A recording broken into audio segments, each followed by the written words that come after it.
আসসালামু আলাইকুম রহমতুল্লাহ। ইতিহাসের সবচেয়ে খারাপ সময় অতিবাহিত করছে মুসলিম বিশ্ব।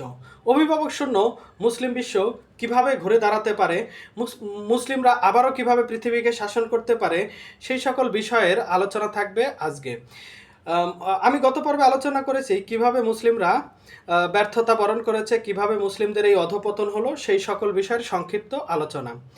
আজকে আমরা আলোচনা করব মুসলিমদের ঘুরে দাঁড়ানোর কোন পদ্ধতিগুলো অ্যাপ্লাই করতে হবে। মুসলিমদের ভুলে গেলে চলবে না, আমাদের অতীত অতি উজ্জ্বল ছিল। আমরা পৃথিবীকে শাসন করেছি শত শত বছর। আজকেই কিন্তু আমরা শাসিত হচ্ছি। এই শাসিত হওয়ার পেছনে কিন্তু কয়েকটি কারণ আমি উল্লেখ করেছি। কিন্তু এখন কি কাজ করলে, কোন কাজগুলো করলে মুসলিম বিশ্ব আবার ঘুরে দাঁড়াবে, পৃথিবীকে আবার শাসন করবে, পৃথিবীতে আবার মুসলিমদের জ্ঞানের আলো ছড়িয়ে পড়বে, মুসলিমদের দেখে যে মানুষ আতঙ্কে ভোগে, এই আতঙ্ক থেকে বের হয়ে আসতে পারবে, ইসলাম ফোবিয়া থেকে বের হয়ে আসতে পারবে, আজকে সেই বিষয়গুলো নিয়ে আলোচনা করব। প্রথম যেটা আসবে সেটা হলো ইকোনমি। মুসলিমদের ইকোনমিতে শক্তিশালী করতে হবে। ইকোনমিতে পুরো বিশ্বকে দেখিয়ে দিতে হবে মুসলিমদের ইকোনমি সবচাইতে বড়। ইকোনমির কথা যদি আসে, প্রথমেই আসবে পেট্রোডলার চুক্তি। পেট্রোডলার চুক্তির মাধ্যমে আরব তাদেরকে নিরাপত্তার হুমকি মনে করে তারা তাদের যে তেল ব্যবসা সেটা ডলারে ট্রান্সফার করে নিছে। পশ্চিমারা ঠিকই আরব বিশ্ব থেকে সিস্টেমের মাধ্যমে তাদের সব কিছু হাসিল করে নিয়েছে। মুসলিম বিশ্ব আজ কোনো জায়গা থেকে তেল কিনতে পারে না ডলারবিহীন, ডলার ছাড়া আমরা টাকায় তেল কিনতে পারি না। এই পেট্রো ডলার চুক্তির মাধ্যমে পুরো আরব বিশ্ব হয়ে পড়েছে এক দুর্বল অর্থনীতির কারণে আরব বিশ্ব আবারও সেই পশ্চিমা বিশ্বের কাছে দুর্বল হয়ে পড়েছে। পশ্চিমা বিশ্ব ঠিকই তাদের পেট্রো ডলার চুক্তির মাধ্যমে ডলারকে পৃথিবীতে শক্তিশালী করেছে। মুসলমানদের উচিত ডলারের বিপরীতে এমন কোনো মুদ্রাকে নিয়ে আসা যেন পুরো মুসলিম বিশ্ব 54টা মুসলিম দেশ তারা নিজেদের মধ্যে বিভিন্ন মুদ্রার বিনিময় করে ব্যবসা বাণিজ্য করতে পারে। এই ডলারের বিপরীতে এমন কোনো শক্তিশালী মুদ্রা আনতে হবে যেন পুরো ডলার আমাদের জন্য আর ক্ষতির কারণ না হয়ে দাঁড়ায়। আমরা মুসলিম বিশ্ব ডলারের কারণে কোথাও ব্যবসা করতে পারছি না, আমাদের মুসলিম বিশ্ব সেদিকে কোনো খোঁজ নেই। তারা এখনও ডলারের বিপরীতে কোনো রকম মুদ্রা ব্যবস্থা, কোনো রিজার্ভ মুদ্রা আনার কোনো চেষ্টাই করছে না। ইকোনমি যদি শক্তিশালী করতে হয়, প্রথমেই যেটা আসবে ডলারের বিপরীতে মুসলিম বিশ্বের এমন একটি মুদ্রা আনতে হবে যে মুদ্রায় মুসলিম বিশ্ব তারা নিজেদের মধ্যে ব্যবসা বাণিজ্য করতে পারবে, নিজেদের মধ্যে সব কিছু করতে পারবে। ইকোনমি হবে মুসলিম বিশ্বের সবচাইতে শক্তিশালী। সেই সাথে অন্য বিশ্বও যেন মুসলিমদের সাথে এমন ডলার ছাড়াই ব্যবসা করতে পারে সেরকম কোনো মুদ্রা আনতে হবে। তাছাড়া মুসলিম বিশ্ব কখনোই তাদেরকে টেক্কা দিতে পারবে না। পৃথিবীকে শাসন করতে হলে লাগবে ইকোনমিক পাওয়ার ছাড়া কখনোই বিশ্ব শাসন করা যায় না। এরপরে আসতে হবে আমাদের টেকনোলজি। বিশ্বে টেকনোলজি বলতে যদি মুসলমানদের দিকে তাকাই কিছুই নেই, অথচ 200 বছর আগেও বিজ্ঞান জগতে মুসলমানদের একচেটিয়া আধিপত্য ছিল। মুসলমানদের যে যদি বলি রসায়নে, ফিজিক্সে, মেডিসিনে, দর্শনে, সব জায়গায় এবং অ্যাস্ট্রোনমিতে সব জায়গায় মুসলমানদের একক আধিপত্য ছিল। সোনালো দিনগুলো তারা হারিয়ে ফেলেছে। তারা আজ কোনো বিজ্ঞান চর্চায় ব্যস্ত নেই। তাদের ব্যস্ততা কী নিয়ে আছে তারা ছাড়া কেউ বলতে পারে না। তাদের মধ্যে এমন এক আইডিওলজি ঢুকিয়ে দিয়েছে, তারা বিজ্ঞান চর্চা থেকে দূরে গিয়েছে। বিজ্ঞানকে তারা ভয় পায়, বিজ্ঞানকে তারা ধর্মের সাথে সাংঘর্ষিক মনে করে। অথচ বিজ্ঞান চর্চাই পারে পৃথিবীকে ঘুরে দাঁড়াতে। বিজ্ঞান চর্চা ছাড়া, ইনোভেশন ছাড়া কখনোই পৃথিবীকে শাসন করা যায় না। এই এআইয়ের যুগে এসে মুসলমানদের অর্জন কোথায় চলে গেল? কোথায় অর্জন? পৃথিবী যখন সুপারসনিক বেগে দৌড়াচ্ছে, আমরা তখন পিছিয়ে যাচ্ছি। আমরা তো ইনোভেশনের দিকে এগিয়ে যেতে পারছি না। এই আয়ের যুগেও আমরা কত পিছিয়ে আছি, হয়তো আগামীতে দেখতে পারবো এই পিছিয়ে থাকার ফল কত ভয়ঙ্কর হয়ে যাবে। এই আয়ের যুগে যদি আমরা টিকে থাকতে চাই, আমাদের ইনোভেশনের দিকে এগিয়ে যেতে হবে।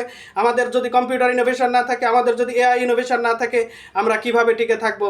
এই পৃথিবীতে টিকে থাকতে হলে, বিশ্বকে শাসন করতে হলে অবশ্যই এআইকে এগিয়ে নিতে হবে, ইনোভেশনের দিকে এগিয়ে যেতে হবে, বড় বড় টেকনোলজির দিকে এগিয়ে যেতে হবে।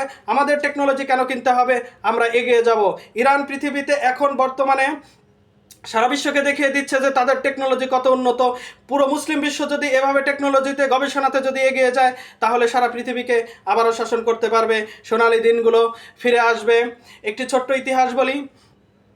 অটোমান সুলতান ফাতেহ মুহাম্মদ যখন কনস্টান্টিনোপল বিজয় করেছিল, সারা পৃথিবী দেখেছিল তার বুদ্ধিমত্তা। তিনি পুরো পুরো ভূমিকে বানিয়েছিলেন সমুদ্র, ভূমির উপর দিয়ে তিনি তার যুদ্ধ জাহাজগুলো যখন নিয়ে যাচ্ছিলেন সারা পৃথিবী অবাক চোখে দেখছিল সুলতান ফাতে মোহাম্মদ কি করছে। পৃথিবী এভাবেই মুসলিমদের অর্জনগুলোকে দেখেছে। কিন্তু এখন মানুষ কোথায়? মুসলিম বিশ্ব আজ কোথায়? তারা তো দ্বন্দ্বে লিপ্ত হয়ে আছে, তাদের আইডিওলজি বিভক্ত হয়ে আছে। বর্তমানে মুসলমানদের এই আইডিওলজি বিভক্তি দ্বন্দ্বের কারণে আজ আমরা আর ইনোভেশনের দিকে আগাইতে পারছি না, আমরা মনোযোগ দিতে পারছি না কিভাবে নতুন নতুন টেকনোলজিকে ডেভেলপ করা যায়। আমরা নতুন নতুন টেকনোলজির দিকে না আগানোর কারণে আমরা আরও পিছিয়ে পড়ছি। আমাদের ফাইটার জেট কিনতে হচ্ছে, মিসাইল কিনতে হচ্ছে, অস্ত্র কিনতে হচ্ছে, আমরা ইনোভেশনের দিকে এগিয়ে যাচ্ছি না। এরপরে রয়েছে মহাকাশ গবেষণা। মহাকাশ গবেষণার দিকে যদি তাকাই, সারা পৃথিবীতে একচেটি আধিপত্য বিস্তার করে আছে পশ্চিমা বিশ্ব। আমাদের মহাকাশ গবেষণা কোথায়? অথচ 200 বছর আগেও আমরা মহাকাশ নিয়ে গবেষণা করেছি। আকাশ আমাদের একছত্র আধিপত্য ছিল, মাটিতে আমাদের আধিপত্য ছিল, সমুদ্রে আমাদের আধিপত্য ছিল। সব জায়গায় মুসলিম বিশ্ব আধিপত্য হারিয়েছে। আধিপত্য হারালে তো শাসিত হতেই হবে, তারা তো আমাদের শাসন করবেই। আমাদের এই আধিপত্য ধরে রাখতে হলে মহাকাশ গবেষণা এগিয়ে যেতে হবে। স্যাটেলাইটের মাধ্যমে তারা আমাদের সব সময় অবজারভেশনে রাখছে, তারা আমাদের নজরদারি করছে। আমাদের এমন একটা স্যাটেলাইট বানাইতে হবে যেন আমরা মুসলিম বিশ্ব এই স্যাটেলাইট ব্যবহার করে তাদেরকে নজরদারিতে রাখতে পারি।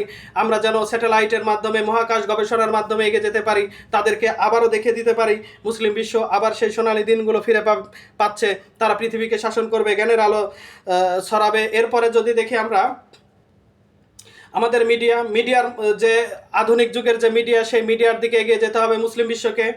ফেসবুক, ইউটিউবের মতো যত মিডিয়া আছে সেই মিডিয়াগুলোকে মিডিয়ার বিকল্প হিসেবে মুসলিম বিশ্বের নতুন নতুন মিডিয়া নিয়ে আসতে হবে। প্রোপাগান্ডা যুদ্ধটাকে তাদের দেখে দিতে হবে যে মুসলিম বিশ্বের প্রোপাগান্ডা, মুসলিমদের ওপর যে প্রোপাগান্ডা চালানো হয়েছে কোনোটাই সত্য নয়, কারণ প্রোপাগান্ডা দিয়ে বড় কিছু করা যায়। মুসলিমদের নামে যে জঙ্গিবাদী যে আখ্যা দেওয়া হয়েছে, মুসলিমদের মধ্যে যে আইডিওলজিকে বিভক্ত করা হয়েছে, সেগুলো থেকে বের হয়ে আসতে হবে। মুসলমানদের মধ্যে যে জিহাদি চেতনা ঢুকানো হয়েছে, সেখান থেকে বের হয়ে আসতে হবে। জিহাদ ইসলামে এই মানুষ হত্যা করে নাই, জিহাদ দিয়ে কখনো মানুষ হত্যা করে ইসলাম প্রতিষ্ঠা করা যাবে না, এটা পশ্চিমাদের একটা দেয়া আইডিওলজি। এখান থেকে বের হতে না পারলে মুসলিম বিশ্বের আতঙ্ক চারিদিকে ছড়িয়ে পড়বে। মানুষ হত্যা নয়, মানুষকে ভালোবেসে ভালোবাসা দিয়ে বিশ্বকে জয় করতে হবে, বিশ্বকে দেখিয়ে দিতে হবে শান্তির ধর্ম একমাত্র ইসলাম। ইসলামই পারে সারা পৃথিবীকে শাসন করতে। এছাড়া মানুষের মধ্যে যে ভয়ভীতি ছিল সেগুলো দূর করে মানুষের মধ্যে যে ঐক্য, মুসলমানদের মধ্যে যে ঐক্য, দ্বিধাবিভক্তি, জাতিদ্বন্দ্ব, সব কিছুগুলো ঐক্যের পথে হাঁটতে হবে। মুসলমানরা যদি ঐক্যের পথে হাঁটতে পারে, সেই ঐক্যই হবে মুসলমান সারা পৃথিবীকে শাসন করার একটা পদ্ধতি। এরপরে যদি বলি আমাদের শিক্ষা প্রতিষ্ঠান, পৃথিবীতে উন্নত শিক্ষা প্রতিষ্ঠান বলতে বিজ্ঞান চর্চার জন্য তেমন শিক্ষা প্রতিষ্ঠান মুসলিম বিশ্বে নেই। মুসলিম বিশ্বে বড় বড় বিজ্ঞান চর্চার জন্য শিক্ষা প্রতিষ্ঠান তৈরি করতে হবে, যেখান থেকে ম্যাথমেটিশিয়ান, বড় বড় রসায়নবিদ, বড় বড় পদার্থবিজ্ঞানী এগুলো বের হবে, বড় বড় মেডিসিনের জনক বের হবে, আবার সোনালী দিনগুলো ফিরে আসবে। এরপরে যদি বলি জাতিসংঘের বিকল্প হিসেবে ওআইসিকে এমনভাবে শক্তিশালী করতে হবে যেন পুরো বিশ্ব দেখতে পায় যে মুসলিমরা আবার ঘুরে দাঁড়িয়েছে, সারা পৃথিবীকে শাসন করার ক্ষমতা তারা আবারও ফিরে পেয়েছে। ওআইসিকে দুর্বল হলে চলবে না, ওআইসি পুরো মুসলিম বিশ্বকে লিড দিবে, পুরো মুসলিম বিশ্ব যেন ওআইসির ছায়াতলে গিয়ে স্থান পায়, সেই চিন্তাগুলো ওআইসিকে করতে হবে।